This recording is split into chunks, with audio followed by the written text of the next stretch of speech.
So I want to start with a warning.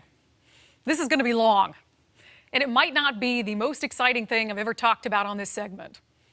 That being said, I want you to understand that you deserve to understand just how far our elected leaders and public officials will go to avoid talking about something that might make them look bad. This past week, we brought you the story of Francisco Carranza Ramirez, a Mexican national who raped a wheelchair-dependent woman in front of her 2-year-old child. He served 9 months in jail for it. Then detectives say as soon as he got out, he went back to attack the same woman again before fleeing to Mexico. That woman is understandably terrified, under protective custody and wondering how this could have been allowed to happen. Afraid he's going to hurt somebody else? I think he could. I think that if he found, like, a vulnerable person especially, I think he's a predator. So naturally, we had questions about this case. You had questions about this case, and it is our job to get them answered. Namely, did our state's sanctuary policies contribute to this? Without those policies, could the King County Jail or prosecutors or someone have let ICE know that a convicted rapist from another country was about to be released so that federal agents could be there to take him into custody and deport him, rather than allow him to walk out with zero supervision and allegedly attack his victim again? The only agency willing to sit down with us to discuss it was ICE.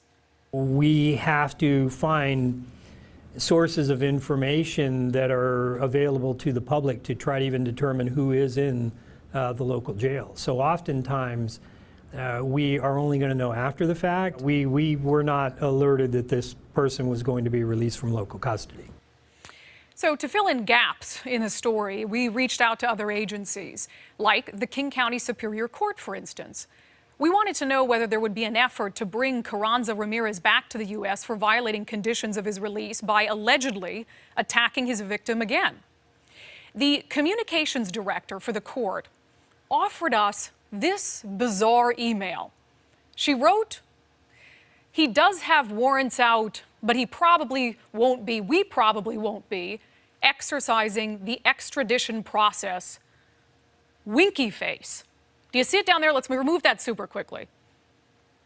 Winky face.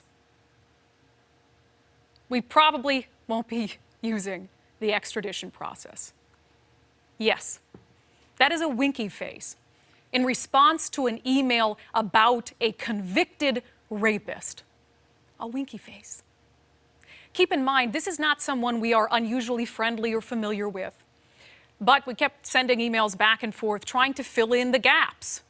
We also wanted to know why the judge in this case said in court that she was prohibited from asking the defendant about his immigration status. Here's audio of the judge from a hearing. This is just a very interesting circumstance, depending on his citizenship, which I'm not asking about because I'm legally prohibited from doing so. It wasn't immediately clear to us what law she was talking about. Do our sanctuary laws or policies actually apply to duly elected judges? We honestly just didn't know. So we went back to our winky face friend to ask that very simple question. Is the judge prohibited by law from asking about immigration status? And if so, what law? Her response: immigration status is irrelevant.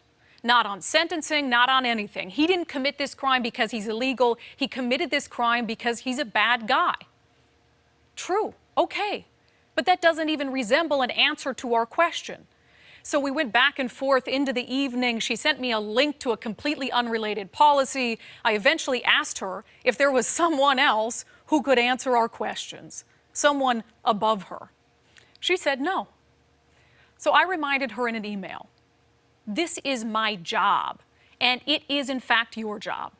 We have asked you a direct and very simple question multiple times and have not received a response even somewhat related to that question. I also reminded her that her job is funded by the taxpayer, by the very people we're trying to get answers for.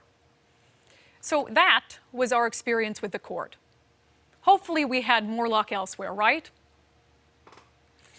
Well, it turns out that elected leaders who push for sanctuary policies don't jump at the chance to explain whether those policies may have hurt someone. While the governor's office did offer us some prompt insight into the sanctuary laws, in regard to this case, they wrote me in an email, "We don't have the details of the case and sentencing, so we can't address the specifics." So I happily gave them some details and asked whether they would mind getting caught up on the case to give us answers to those specific questions, but no luck.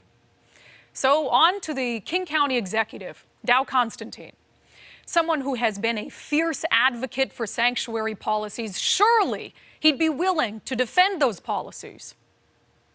Not so much, not so much. His director of communications communicated to me, "We don't comment on specific criminal cases because they involve decisions by separately elected officials." Well, isn't that convenient? I told you this was going to be long.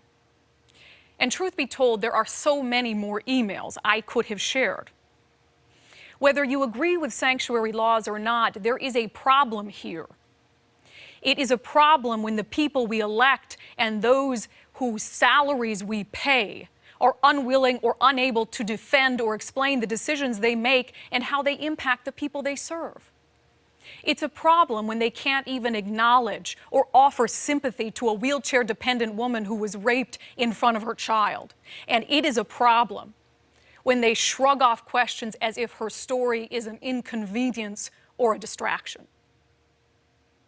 And it most certainly is a problem when your response to questions about a violent rapist include a winky face emoji.